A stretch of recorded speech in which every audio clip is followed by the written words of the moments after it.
नमस्कार, मैं ज्योति श्रीवास्तव। आप देख रहे हैं सी न्यूज भारत। गढ़चिरौली में प्रस्तावित हवाई अड्डे के लिए चल रही भूमि अधिग्रहण प्रक्रिया के विरोध में पिछले 2 दिनों से जारी किसान आंदोलन को बड़ी सफलता मिली है। राज्य के राज्य मंत्री तथा जिले के सह पालक मंत्री एडवोकेट आशीष जायसवाल ने आंदोलन स्थल पर पहुंचकर एयरपोर्ट परियोजना से संबंधित भूमि अधिग्रहण की आगे की प्रक्रिया को फिलहाल स्थगित करने की घोषणा की है। उन्होंने स्पष्ट किया कि इस मामले में अंतिम निर्णय मुख्यमंत्री देवेंद्र फडणवीस से चर्चा के बाद ही लिया जाएगा। आंदोलन स्थल पर देर रात तक चली बातचीत के बाद प्रशासन की ओर से किसानों को लिखित आश्वासन भी दिया गया। इस दौरान मंत्री आशीष जायसवाल ने मुख्यमंत्री देवेंद्र फडणवीस से दूरभाष पर बातचीत कर आंदोलन की स्थिति और किसानों की मांगों की जानकारी दी, जिस पर सहमति जताई गई। गौरतलब है कि राज्य सरकार ने 12 मई 2026 के शासन निर्णय के तहत गढ़चिरौली एयरपोर्ट परियोजना के लिए शिरापुर चक, गुरुवाला, हीरापुर और राखी गांव की 311.81 हेक्टेयर भूमि के अधिग्रहण हेतु 104 करोड़ 48,64,239 की प्रशासनिक एवं वित्तीय मंजूरी दी थी। इसी निर्णय के विरोध में प्रभावित किसानों ने आंदोलन शुरू किया था। किसानों को संबोधित करते हुए मंत्री ने कहा कि सरकार विकास के पक्ष में है, लेकिन किसानों की भावनाओं और हितों का भी पूरा ध्यान रखा जाएगा। उन्होंने दोहराया कि भूमि अधिग्रहण प्रक्रिया फिलहाल रोक दी गई है और सभी पक्षों से चर्चा के बाद ही अंतिम निर्णय लिया जाएगा। इसके साथ ही चारमोशी औद्योगिक क्षेत्र के चरण 5 के तहत लॉयड्स और जेएसडब्ल्यू परियोजनाओं के लिए भूमि अधिग्रहण पर भी 90 दिनों की अतिरिक्त अवधि देने का निर्णय लिया गया है।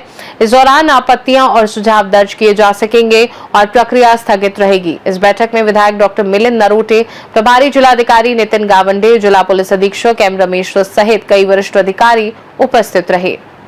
उपस्थित मान्यवर, आज मगाशी मी आपल्याला बोललो होतो आणि साधारणतः 3 विषय आपले होते। या तिन्ही विषयावर सुमारे 4 ते 5 तास चर्चा या ठिकाणी झाली। तुम्ही केलेल्या या आंदोलनामुळे शासनाचं लक्ष या विषयाच्या गांभीर्याकडे गेला। गडचिरोली जिल्ह्याची भौगोलिक परिस्थिती महाराष्ट्राच्या इतर जिल्ह्याप्रमाणे नाही आहे। इथं मोठ्या प्रमाणात वन जमिनी आहे, शेतकऱ्यांच्या जमिनी कमी आहे, सर्व शेतकरी अत्यल्प भूधारक आहे आणि महाराष्ट्राच्या किंवा देशाच्या इतर कुठल्या जिल्ह्यामध्ये ज्या पद्धतीने भूसंपादन होतो त्या भूसंपादनाच्या तुलनेमध्ये या जिल्ह्याची परिस्थिती आगळी वेगळी आहे। सोबत पेसा कायद्याच्या देखील जो प्रोटेक्शन तुम्हाला आहे त्याची देखील या संदर्भात चर्चा झाली आणि साधारणतः या प्रत्येक चर्चेमध्ये लोकांना रिलीफ मिळावा, प्रक्रिया थांबावी, या प्रत्येक विषयावर चर्चा झाली। त्या चर्चेत शेतकऱ्यांशी संवाद करून त्या संदर्भामध्ये त्यांच्या प्रतिनिधीशी चर्चा करून त्यांच्या मागण्या लक्षात घेऊन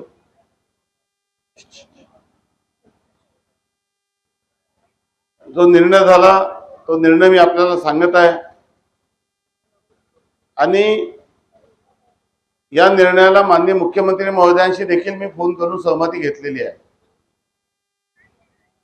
त्यामध्ये सर्वात पहिला विषय आपला एअरपोर्टचा होता। एअरपोर्टच्या विषयामध्ये 12 महिना जो GR निघालेला आहे, पहिले आपण एकदा एअरपोर्टची एक जागा निवडली होती, त्यानंतर ती रद्द केली लोकांच्या मागणीवर आणि नंतर 3 जागेचा रिपोर्ट गेला। 3 जागेचा रिपोर्ट गेल्यानंतर महाराष्ट्र एअरपोर्ट डेव्हलपमेंट अथॉरिटी यांनी एक जागा निवड केली, त्याचा GR निघाला। परंतु त्या संदर्भामध्ये जो काही लोकांचा विरोध आहे त्या विरोधाची त्या संदर्भामध्ये लोकांची मागणी ती दुसऱ्या ठिकाणी करा, मग दुसऱ्या ठिकाणी कुठे होऊ शकते, जी निवड झालेली आहे त्या जागेच्या संदर्भामध्ये काय परिस्थिती आहे, तिथे ओली जागा किती आहे, कोरडवाहू जमीन किती आहे, फॉरेस्टची जागा किती आहे आणि त्यामुळे विमानतळाच्या संदर्भामध्ये जी भूसंपादन प्रक्रिया आहे त्याला आपण स्थगिती दिलेली आहे आणि हा पत्र जिल्हाधिकारी आपल्याला या ठिकाणी देत आहे की गडचिरोली जिल्ह्यात ग्रामपंचायत गुरुवाला, हिरापूर, वीरगाव, शिरपूर येथील जमीन विमानतळा बांधकामाकरता भूमी अधिग्रहण करण्यासाठी महाराष्ट्र शासनातर्फे काढण्यात आलेल्या 12/5/2026 शासन निर्णयाबाबत उपरोक्त विषयातील आपले निवेदन या कार्यालयाकडे प्राप्त झाले आहे. दिनांक 4/5/2026 रोजीपासून जिल्हाधिकारी कार्यालय परिसरात उपरोक्त विषयाबाबत आंदोलन सुरू आहे. आंदोलनकर्ते काल चर्चेसाठी जिल्हाधिकारी कार्यालयात उपस्थित झाले नाही, तरी आज माननीय सहपालकमंत्री महोदय यांच्या आंदोलनकर्त्यांसोबत आंदोलनाच्या ठिकाणी चर्चा केल्यानंतर माननीय सहपालकमंत्री महोदय यांच्या अध्यक्षतेखाली जिल्हाधिकारी कार्यालयामध्ये संबंधितांशी चर्चा झाली. त्यानुसार जोपर्यंत शासन स्तरावरून विमानतळाबाबत गुणवत्तेवर निर्णय होत नाही तोपर्यंत विमानतळाच्या भूसंपादनाची पुढील कुठली कारवाई केली जाणार नाही. जिल्हाधिकारी गडचिरोली अशा पद्धतीचं एक लिखित आश्वासन आपल्याला या ठिकाणी देत आहोत. या चर्चेच्या वेळेस जे शेतकरी उपस्थित होते, त्यांचे प्रतिनिधी उपस्थित होते, ते दोघांच्या चर्चेतून हा निर्णय केलेला आहे आणि माननीय मुख्यमंत्री महोदयांनी याला मान्यता दिलेली आहे.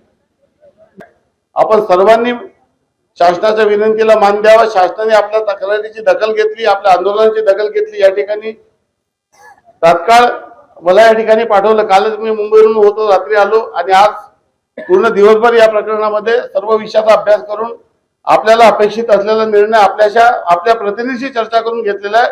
त्यामुळे आपल्या प्रतिनिधीच्या विनंतीचा देखील आपण मान ठेवावं एवढी विनंती करतो आणि आपलं बोलणं थांबवतो. आपण कृपा आपलं आंदोलन मागे घ्या अशी माझी आपल्याला विनंती आहे.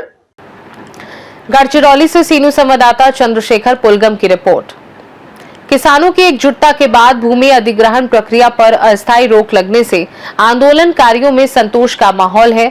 अब सभी की नजर मुख्यमंत्री स्तर पर होने वाले अंतिम निर्णय पर टिकी है।